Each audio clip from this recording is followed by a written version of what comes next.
يعني حادث الطفل ياسين حاجة مشينة. النهاردة في شبين الكوم طفلة في رابعة ابتدائي يعتدي عليها غفير. مش عارف فين النهاردة برضو. مدرس يضرب طالبة بسكين. بصراحة احنا بقينا في وضع قذر. يعني نداء لسيادة الرئيس، نداء عاجل.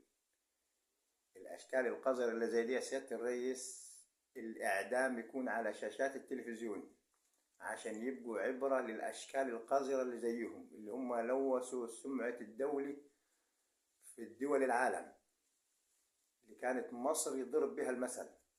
دلوقتي بقينا شغل إجرام وشغل بلطجة، وأساس المسلسلات والقذارة اللي حصلت في التلفزيون. فرجاء الإعدام يكون علني على شاشات التلفزيون عشان كل اللي يفكر يقول مصيره هيبقى زي كده.